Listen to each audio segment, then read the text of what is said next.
그래서 우리가 하신 말씀은 마가복음 9장 33절로 40절까지는 말씀입니다. 진실로 섬기는 자의 삶, 진실로 섬긴 자의 삶이라고 하는 제목으로 하나님 말씀드리기로 합니다. 우리 기독교 복음은 인간을 변화시킬 뿐만 아니라 세상 문화 속에서 사람들이 행동하는 일종의 기본적인 행동 양식이다, 이렇게 이야기할 수 있을 것입니다. 인류 역사 가운데 가장 오래되고 천시되어 온 사람들은 노예 계급, 종이었습니다. 예수님 당시 로마 문화는 종의 문화다라고 할 정도로 로마 사회에는 한 5천만 명 정도의 넘치는 노예, 종이 있었다는 것입니다. 세계를 정복하면서 식민지에서 잡아온 수많은 노예들을 통해서 사회의 안전을 유지하고 사회 밑바탕의 일들을 하게 만들었다는 것이지요. 이처럼 노예들이 필요 불가결한 사회 구성원이었음에도 불구하고 그들은 극도로 이들을 천시하는 이율배반적인 체제가 바로 로마 사회였다는 것입니다. 그런데 이 로마 사회에 바울 사도를 통해서 기독교의 복음, 십자가의 복음이 들어오기 시작했습니다. 그러면서 이 종에 대한 개념이 차츰 바뀌어지기 시작했어요. 그때부터 지금까지 종이라고 하는 개념은 계속해서 변신을 거듭하고 있다는 것입니다. 바울 사도는 당시 로마 교회 성도들 통해서 쓴 아주 유명한 성경이 있는데 로마서 아닙니까? 로마서 1장 1절에 보면 예수 그리스도의 종 바울은 사도로 부르심을 받은 하나님의 복음을 위하여 택정함을 입었으니, 이렇게 말씀하고 있어요. 바울 사도는 자신을 뭐라고 얘기했느냐? 예수 그리스도의 종 바울은, 이렇게 이야기합니다. 이 천한 말, 자기가 종이라는 거예요. 예수 그리스도의 종 바울은, 이렇게 얘기하고 있습니다. 종을 뜻하는 그 당시 헬러어가 몇 개가 있었어요. 그 중에서도 완전히 자유가 박탈된, 개인의 자유가 완전히 무시된, 깡그리 무시된 그런 종을 나타내는 단어가 뭐냐면 둘로스라고 하는 단어였습니다. 그런데 바울 사도가 그 단어를 여기에 지금 사용하고 있는 거예요. 예수 그리스도의 둘로스인 종된 나 바울은, 이렇게 얘기하는 것입니다. 이처럼 자신을 종으로 소개한 바울 사도 이후에 복음의 사역자들은 스스로를 가리켜서 나는 종이요, 노예요, 복음의 일꾼이요, 이렇게 이야기하기 시작했다는 것입니다. 이런 기독교의 영향권은 교회 내부와 광범위한 사회 계층 속에 영향을 미치고 있다는 것이지요. 그래서 근대 사회에 이르러서는 나라 내 지도자들이 한결같이 나는 노예입니다, 종입니다 라고 하는 마음을 가지고 섬기게 되었고, 종이라고 하는 문화가 자리를 잡게 되었다는 것입니다. 기독교 복음이 이 사회에 끼친 가장 현저한 영향 가운데 하나가 뭐냐? 바로 종의 정신, 봉사의 정신, 희생의 정신이라는 것입니다. 그 기원이 어디에 있느냐? 우리 기독교 복음에 있다는 거예요. 더 정확하게 이야기하면 예수님으로부터 이 종의 정신, 섬김의 모습이 왔다는 것이지요. 예수님은 이 땅에 종으로서 오셨다는 것입니다. 예수님은 나는 스스로 섬기는 자다, 섬기러 왔다, 이렇게 말씀하셨어요. 그러므로 우리 기독교 정신은 바로 섬김의 정신이라는 것입니다. 본문에서 예수님은 자신을 따르는 자들에게 너희도 섬기는 자가 되어야 한다, 이렇게 말씀하셨어요. 그러나 오랫동안 세속문화와 세속적 계급의식에 젖어왔던 우리가 종된 삶, 종의 정신, 섬김의 삶, 섬김의 정신을 배운다는 것은 결코 쉽지 않고 만만치 않다는 것입니다. 본문은 예수님과 제자들의 대화를 통해서 우리가 정말 섬기는 자가 되려면 극복해야 할 영적인 장애물이 있다라고 천명하고 있습니다. 이 시간 살리는 것은 영일의 싸우니 여러분의 귀가 살리는 영, 성령의 영으로 완전히 열리고 성령의 음성을 듣는 복된 시간 될 수 있기를 주 이름으로 축복합니다. 아멘. 우리가 정말 섬기는 자 되기 위해서 극복해야 될 세 가지를 살펴보도록 하겠습니다. 첫 번째, 진정한 종이 되려면 우월의식, 우월주의를 극복해야 한다는 것입니다. 예수님은 제자들과 함께 가이사랴 빌립보에 있는 산 아래의 동네로 내려왔어요. 그리고 수제자 베드로가 나와서 너희는 나를 누구로 아느냐? 라고 했을 때 이렇게 이야기합니다. 주님, 당신은 그리스도이십니다. 주님, 당신은 그리스도이십니다. 이 대답을 듣고 우리 주님은 기뻐하시면서 자신이 이제 십자가 져야 한다라는 사실을 가르치시고 예고하시고 천명하셨어요. 그리고 제자들에게 자기를 부인하고 십자가 짓고 나 쫓는 삶을 살아야 한다라고 말씀하셨습니다. 그 사건 이후 예수님은 제자들을 데리고 다시 남쪽 갈릴리 지방의 가버나움으로 내려오십니다. 그것이 본문 직전에 있는 마가복음 9장 30절로 31절의 내용이에요. 시작. 그것을 떠나 갈릴리 가운데로 지날새 예수께서 아무에게도 알리고자 아니하시니 이는 제자들을 가르치시며 또 인자가 사람들의 손에 넘겨져 죽임을 당하고 죽은 뒤 3일 만에 살아나리라는 것을 말씀하셨기 때문이더라. 아멘. 그 사건 이후에 예수님은 이제 갈릴리 쪽으로 이렇게 내려오셨다. 그런데 비극적인 것은 그 다음 절에 있어요. 32절입니다. 시작. 그러나 제자들은 이 말씀을 깨닫지 못하고 묻기도 두려워하더라. 아멘. 우리 주님은 당신이 져야 할 십자가를 바라보시고 생각하고 묵상하면서 가버나움으로 이제 길을 걷고 있는데 제자들은 길에서 어떤 것을 이야기했습니까? 33절입니다. 시작. 가버나움에 이르러 집에 가실새 제자들에게 물으시되 너희가 길에서 서로 토론하는 것이 무엇이냐 하시되 아멘. 예수님이 몰라서 제자들에게 물은 것이 아니에요. 예수님은 다 알고 계셨어요. 들으셨어요. 그런데 확인을 위해서 본격적인 영적인 가르침을 위해서 제자들에게 물은 것이지요. 뭐라고요? 34절 보겠습니다. 시작. 그들이 잠잠하니 이는 길에서 서로 누가 크냐 하고 질문하였습니다. 아멘. 예수님은 십자가를 지금 생각하고 있는데 제자들은 그 길에서 누가 크냐, 누가 잘나느냐 이것을 토론하고 있었다는 것이지요.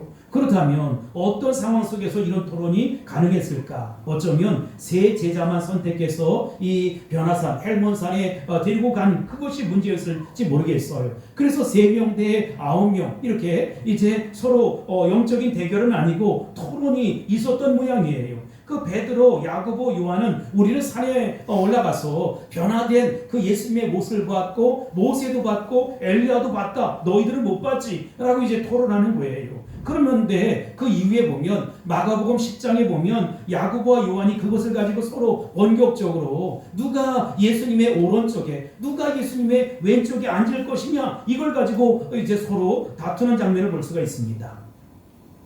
기도라고 하는 책을 저술한 우리 시대 기독교 영성 운동의 거성이 있어요. 사진에 나올 터인데 그 사람이 누구냐면 리차드 포스트라고 하는 사람입니다. 그 사람이 책 가운데 제목이 돈, 섹스, 권력 이런 책입니다. 이 책에 보면 그리스도의 제자로서 우리가 반드시 싸우고 극복해야 될 3가지 유혹이 있다. 그 유혹이 뭐냐? 첫 번째 돈, 두 번째 성, 세 번째 권력이라는 것입니다. 그는 이 3가지를 기술하면서 셋 중에 가장 미묘한 것, 어떤 의미에서 가장 강력한 유혹이 뭐냐? 바로 이 권력이라는 것입니다. 그 권력 때문에 모든 것들이 다 이제 빨려 들어간다는 것이지요. 나는 처음 이 책을 읽으면서 별로 이 부분에 대해서 동감을 하지 않았어요. 2가지 유혹, 성이나 돈의 유혹은 심각하게 받아들였습니다. 제가 신학교 다닐 때 선배 목사님들이나 아니면 교우들이 계속 강조하는 것이 뭐냐? 우리가 제대로 목회를 하려면 돈에 이제 아주 성실해야 한다. 그리고 더 나아가서 성적인 유혹에서 반드시 이겨야 한다. 그래야만 목사다운 목사가 될 수 있다. 이렇게 이야기를 했어요. 그래서 제 마음속에 결심을 했지요. 돈 근처에는 가지도 마자, 생각도 말자. 아내 이외에는 어떤 여자도 옆에 두지 말자. 아내만 붙잡고 살자. 덕분에 이 2가지 가치는 잘 지켜왔던 것 같아요. 그러나 권력에 대해서는 별로 심각하게 생각하지 않았습니다. 그런 유혹은 받지도 않을 뿐만 아니라 그 당시 제가 신학생인데 무슨 권력이 있겠어요. 그런데 인생을 살아오면서 이제 점점 이 권력 때문에 문제가 생기는 것을 보게 되는 것이지요. 여러분 가만히 보면 이 최근에 그 청와대나 국회 의사 등에만 권력이 있는 것이 아니라는 것이지요. 이 권력의 갈등 구조는 우리 가정 속에도 얼마든지 있다는 것입니다. 부부 싸움을 할 때도 마찬가지예요. 부부 싸움의 본질이 무엇인지 아세요? 권력 싸움입니다. 누가 크냐, 누가 주도권을 갖느냐, 가정의 주도권은 누가 갖느냐는 것입니다. 고부간의 갈등도 마찬가지예요. 누가 곡간 열쇠를 갖느냐, 이런 암투라는 것이지요. 자식들이 부모에게 도전할 때 왜 아버지 어머니가 그렇게 서운하고 속상합니까? 자식을 생각하는 것도 있지만 감히 너희들이 나를 어떻게 이럴 수가 있느냐 이 말이지요. 너희들에게 쏟은 정성이 얼만데, 내가 너희들에게 얼마나 큰 사랑을 베풀었는데 어떻게 나에게 이렇게 도전을 할 수 있느냐라고 하는 갈등 구조가 그 밑바탕에 깔려 있다는 것입니다. 이것은 가족만의 문제가 아니라는 것이지요. 교회에서도 얼마든지 이런 문제가 일어날 수 있다는 것입니다. 교회의 모든 자리는 철저히 섬김의 자리, 봉사의 자리인 줄 믿으시기 바랍니다. 아멘. 일하는 데 있어서 필요하니까 기관장들을 세우고 일꾼들을 세우는 거예요. 그런데 여러분, 이것 때문에 문제가 되는 것이지요. 예를 들어 볼까요? 재직이 한번 떨어졌다. 회장이 되었는데 너 이제 물러나게 되었다. 위원장이었는데 물러나게 되었다. 하면 섭섭해 견딜 수가 없어요. 속상해 견딜 수가 없어요. 섭섭마귀가 찾아오는 것입니다. 이게 다 권력의 갈등 구조 속에 일어나는 것이지요. 외국 사례나 외국 교회는 이런 일이 없다 그래요. 그런데 강력한 우리는 그런 것 때문에 섭섭해 견딜 수가 없어요. 왜 그렇습니까? 우리 사회는 유교 문화 속에 살아왔기 때문이라는 것입니다. 유교 문화가 가르쳐주는 것이 뭐냐? 출세주의라는 거예요. 출세가 부모님에게 하는 최고의 효도라고 생각했습니다. 그래서 유교 문화가 가르쳐온 출세주의, 이것 때문에 서로 감투를 쓰려고 애를 쓰고, 우리 조상들은 이런 일을 했다, 원념을 했다, 아니면 자의정을 했다, 우의정을 했다, 정매품이었다, 이걸 자랑한다는 것입니다. 여러분, 우리 조상들이 큰 자리를 차지했다, 이게 무슨 자랑거리가 돼요? 그분들이 우의정, 자의정을 할 때 사회에, 세상에 어떤 영향력을 끼쳤다, 기여를 했다, 그러면 자랑할 거리가 될 거예요. 그러나 자리나 벼슬만 차지했다고 그게 자랑이 아니라는 것입니다. 왜곡된 유교 문화의 전통 때문에 우리 사회에 병폐가 온 것이지요. 우리 한국 사람들이 집착하고 있는 가장 무서운 병 중에 또 하나는 서열병이라는 것입니다. 계급을 나누는 서열병, 1, 2, 3, 4, 5등 누가 하느냐 이 말이지요. 그 예를 들어 보겠습니다. 죄송하지만 연세가 어떻게 됩니까? 나이가 어떻게 됩니까? 라고 그냥 다짜고짜 따지는 거예요. 그래서 자기가 한 살이라도 위면 형님이고 누나고 언니라는 거예요. 너는 동생이라고 어깨에 힘을 줍니다. 또 우리 남자들도 마찬가지인데 군번이 어떻게 되냐, 학번이 어떻게 되냐라고 이야기하는 것이지요. 또 가족들이 명절에 만나거나 무슨 행사 때 만나면 촌수를 따지는 것입니다. 그래서 누가 위고 누가 아래냐 이렇게 이야기하는 것이지요. 여러분, 한 살 많아봤자 얼마나 많은 것이니 높은 것입니까? 촌수가 높아봤자 도토리 키재기에 지나지 않습니다. 그런데 우리는 끊임없는 권력의 구조, 갈등을 일으키고 있다는 것이지요. 이 땅에 처음 왔던 선교사님들 가운데 이런 수기가 있습니다. 장로교를 이렇게 전파한 언더우드 선교사님이 이제 신입 선교사님들이 오면 교육을 하는데 한국은 권력 구조다, 그래서 상석 하석이 따로 있다, 이렇게 얘기를 하는 거예요. 그러면 신입 이제 선교사님들이 묻습니다. 그러면 한국은 조선은 들어가면 방에 상석 하석 이름이 써 있습니까? 아니라는 거예요. 1등석, 2등석, 3등석이 써 있습니까? 아니라는 것이지요. 그러면 그걸 어떻게 합니까? 라고 이야기하면 대충 눈치로 알아차려야 한다, 이렇게 얘기했다는 것입니다. 방에 들어가면 상석이 있고 하석이 있는데 일단 상석은 양보하고 하석에 있다가 상석으로 이렇게 오라고 하면 모른 척하고 어쩔 수 없는 척하고 여기 앉으라는 것입니다. 이런 관습이 교회 안에도 있어요. 재직은 철저하게 봉사하는 직분임을 믿으시기 바랍니다. 네. 한국처럼 계급으로 이해하는 것이 별로 없을 터인데, 일례로 여러분, 우리 교회도 이제 앞으로 장로도 세우고 중직자도 세워질 것 아니겠습니까? 근데 장로는 교회 장로이지 세상의 장로가 아니라는 거예요. 그런데 장로라고 명함을 파가지고 다니는 사람을 제가 봤어요. 심지어 목사님들 가운데 이렇게 명찰을 달고 다니는데 당회장이라는 명찰이 있습니다. 당회장이 뭐냐면 당회가 열릴 때만 당회장이고 나머지는 그냥 담임 목사예요. 그런데 당회장이라고 우리 교회 장로님이 계시다고 이게 뽀대고 자랑하는 것입니다. 심지어 한국교회에서는 신앙체험도 일단은 신앙을 체험했다, 체험하지 못했다, 이게 서로 분리되는 것입니다. 우리가 신앙생활하는 가운데 은혜를 체험하고 은사를 체험하는 것은 참으로 귀한 일입니다. 좋은 일이고 교회에 꼭 필요한 일입니다. 은사를 받는 것도 마찬가지예요. 예를 한번 들어보겠습니다. 방언의 은사를 받았다. 방언의 은사를 받았다는 것은 기도 생활에 더 집중하고 더 깊은 기도하라는 것 아니겠습니까? 그런데 나는 방언을 받았는데 너는 방언도 받지 못했느냐? 라고 하면서 서로 차별을 하게 되는 것입니다. 나는 본문에 등장하는 제자들의 경우가 바로 그런 경우라고 생각합니다. 아마도 변화산상에 올라가서 하나님의 영광을 체험했을 때, 주의 임재를 경험했을 때 세 제자인 그 베드로, 야고보, 요한은 정말 대단한 하나님의 은혜를 경험한 것이지요. 그렇다면 여러분, 이 은혜를 경험하고 이 산에서 내려와서 어떠한 삶을 살아가야 합니까? 나도 변화받은 저 예수님처럼, 모세처럼, 엘리야처럼 그런 삶을 살겠다, 영광의 증인이 되겠다, 이런 삶을 살아야 될 것 아니겠습니까? 예수님 분명 함부로 이야기하지 말라고 했는데 내가 받은 은사, 내가 받은 은혜를 그냥 부풀려서 이야기하게 되는 거예요. 그러니까 지금 이 제자들과 3명의 제자들과 9명의 제자가 서로 대치하면서 싸우게 되는 것이고, 은혜 받은 자, 은혜 받지 못한 자, 하나님의 영광을 체험한 자, 하나님의 영광을 체험하지 못한 자, 나는 너희들보다 우월하다, 변화산상에서 심요망측한 은혜를 경험했다라고 하는 우월주의를 갖게 되었다는 것입니다. 그렇다면 여러분, 이 우월주의를 극복하는 길이 뭐가 있을까? 예수님을 똑바로 보시기 바랍니다. 예수님은 이 땅에 왜 오셨느냐? 십자가 지기 위해 오셨다는 거예요. 종으로 살기 위해 오셨다는 것입니다. 섬김의 삶을 살기 위해서 이 땅에 오셨다는 것입니다. 그렇다면 내가 은혜를 많이 경험했다, 성경을 많이 안다, 은사를 체험했다 하면 예수님처럼, 예수님같이 더 많이 정된 삶을 살길 바라고 섬김의 삶을 살아가는 저와 여러분이 다 될 수 있기를 주의 이름으로 축복합니다. 아멘. 빌립보서 2장 5절에 보면 바울 사도가 이런 얘기를 했어요.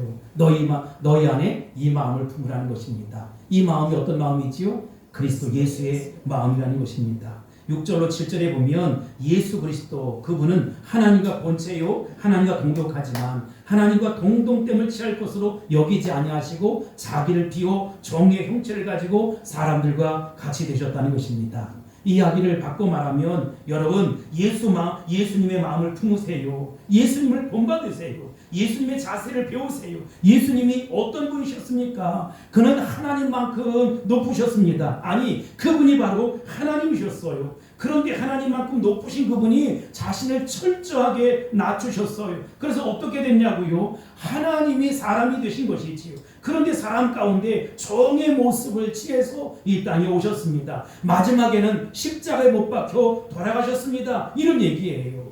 바로 이분을 우리가 본받아야 한다라는 사실을 잊지 마시기 바랍니다. 우리가 참으로 예수 그리스도를 바라볼 때 비로소 우리 안에 우월주의, 우월의식 이런 것들이 다 사라진다는 것이지요. 예수님처럼 섬기고 예수님 같이 종된 삶을 살아가는 저와 여러분이 다 될 수 있기를 주의 이름으로 축복합니다. 아멘. 하늘의 상이 큽니다. 여러분, 우리가 위기의 상황을 당할 때, 어려운 상황을 당할 때 마음을 잘 지키세요. 나는 예수님의 종입니다. 예수님의 일꾼입니다. 나는 예수님의 사람입니다. 하나님의 사람입니다. 마음을 잘 지킬 수 있게 되길 바랍니다. 아멘. 두 번째로 진정한 종이 되기 위해서 극복해야 될 것이 뭐냐? 이기심, 이기주의라는 것입니다.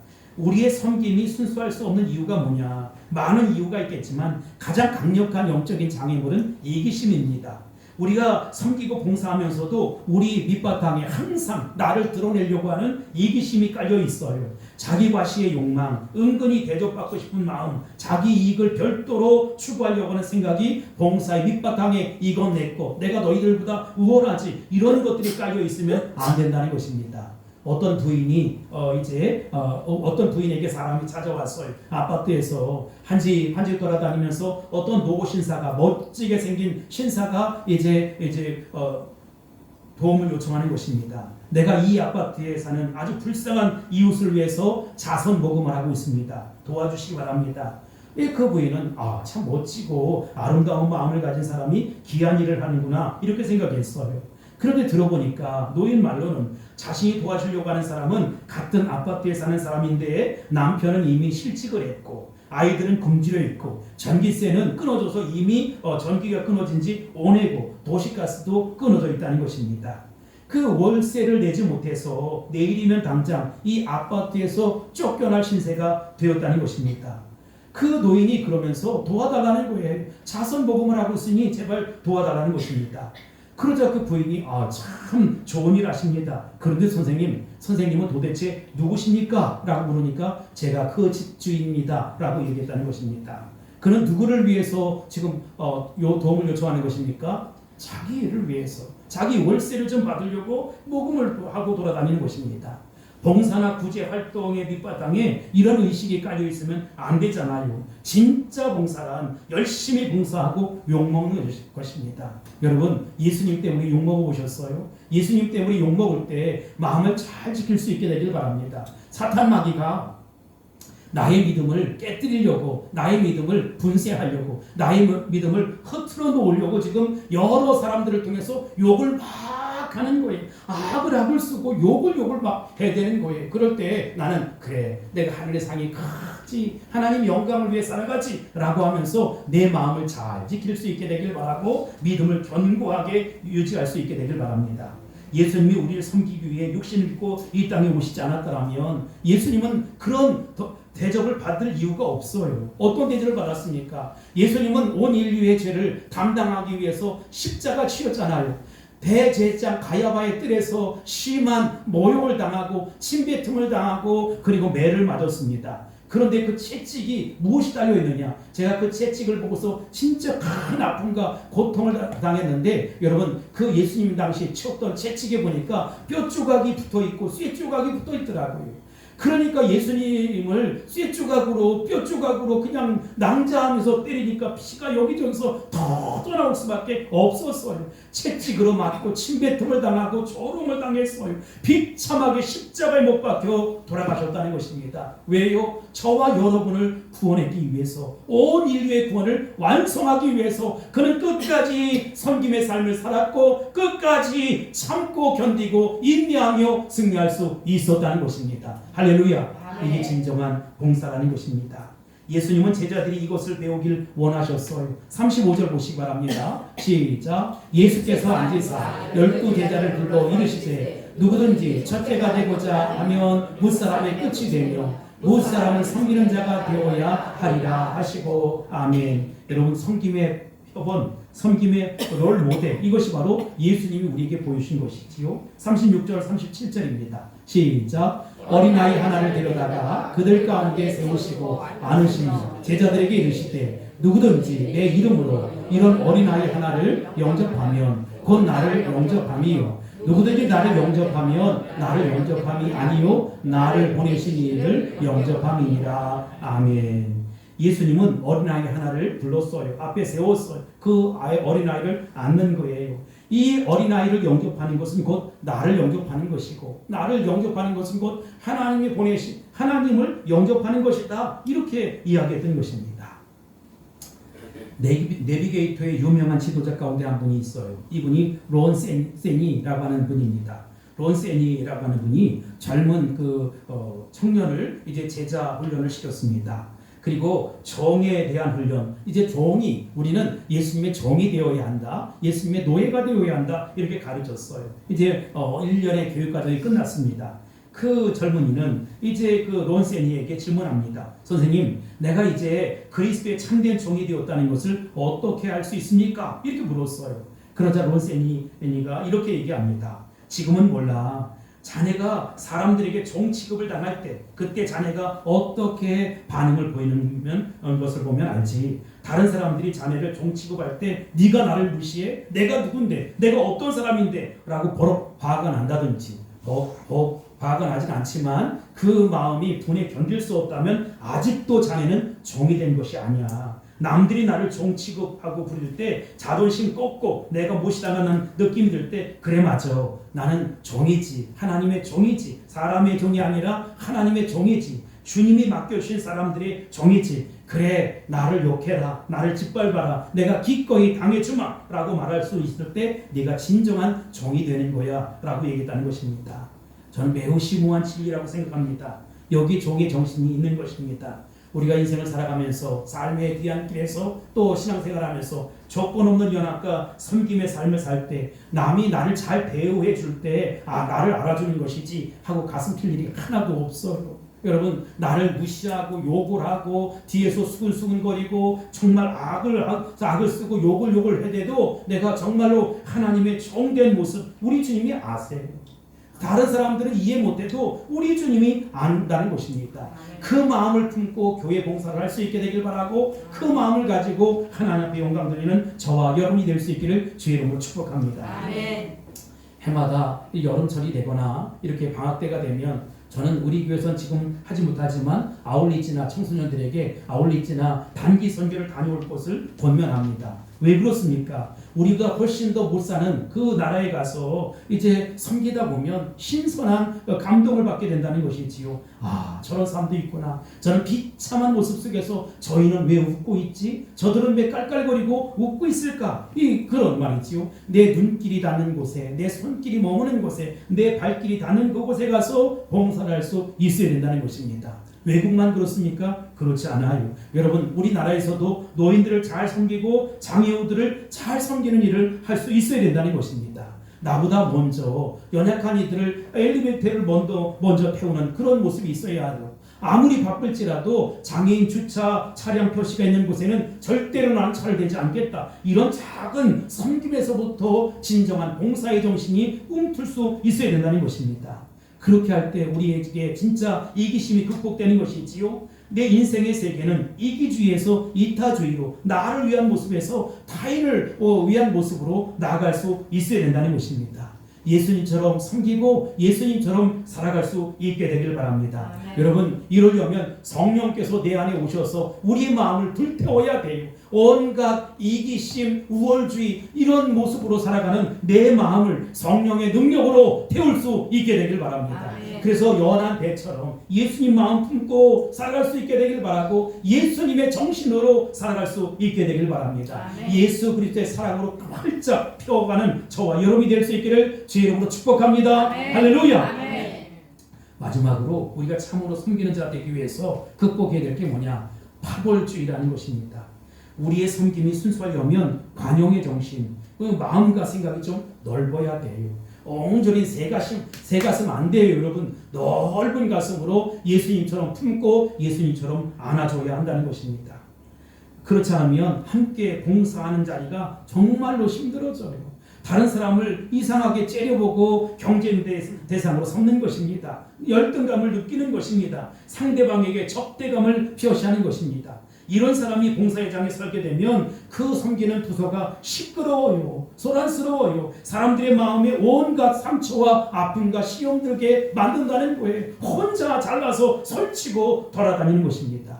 성경에 그런 사람이 있었어요. 누구냐? 바로 요한이라는 사람입니다. 38절에 보시면 요한이 어느 날 예수님께 아주 재미난 이야기를 합니다. 38절입니다. 시작. 요한이 예수께 여짜오되 선생님, 우리가 따르지 않는 어떤 자가 주의 이름으로 귀신을 내쫓는 것을 우리가 보고 우리를 따르지 아니하므로 금하였나이다. 선생님, 어떤 사람이 예수님의 이름으로 귀신을 쫓아내고 병을 고칩니다. 근데 가만히 보니까 우리 편이 아니거든요. 그래서 그 일 하지 마라. 너는 예수님의 이름을 사용하지 마라. 함부로 예수님 떠올리지도 마라. 라고 금했습니다.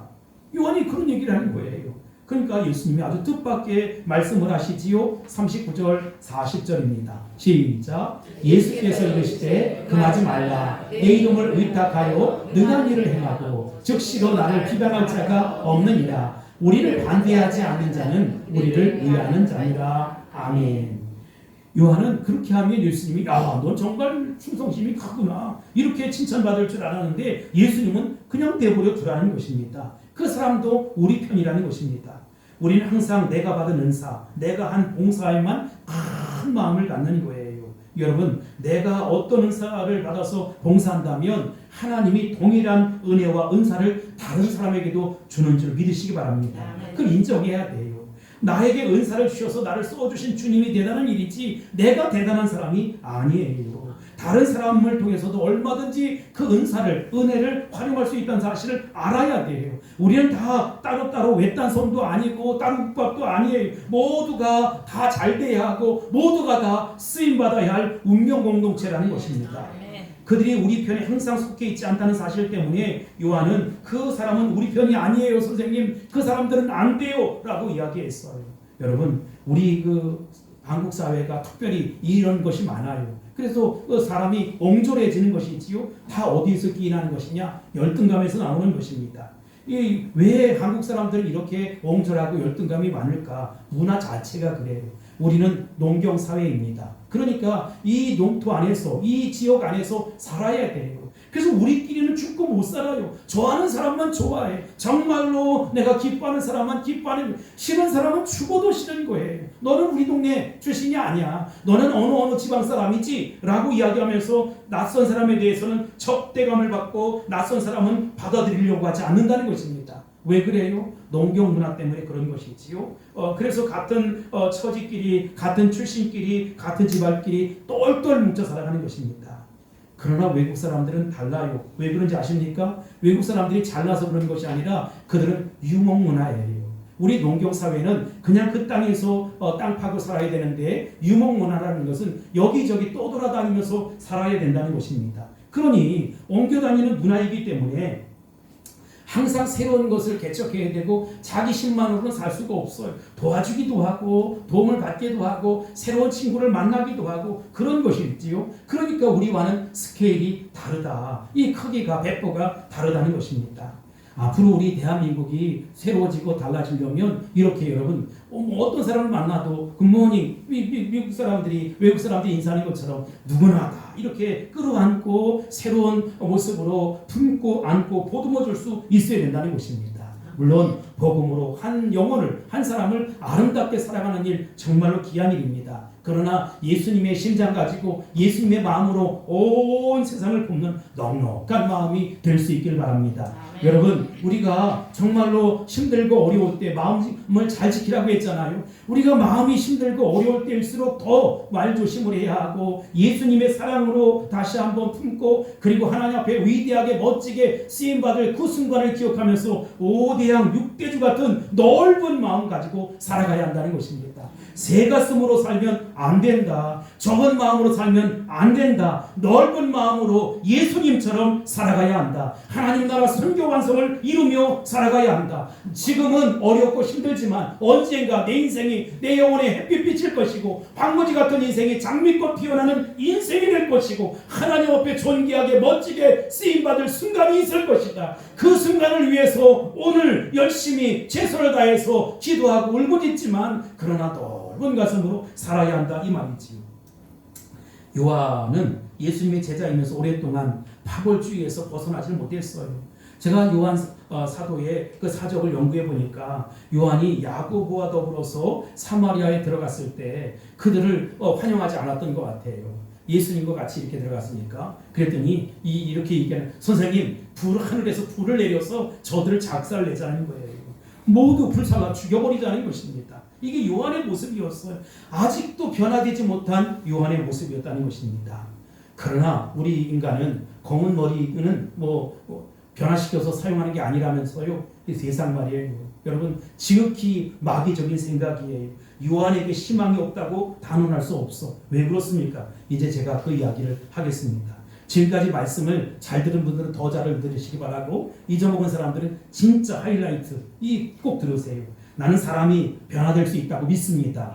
요한이 변화되었습니다. 어떻게 변화되었습니까? 요한이 여러분 성질이 개떡 같아요. 오히려 그 별명이 우리의 아들, 번개. 여러분 그 말보다는 주먹이 가까운 사람이었어요. 이런 사람이 훗날 변화되어서 요한 1서, 2서, 3서를 썼습니다.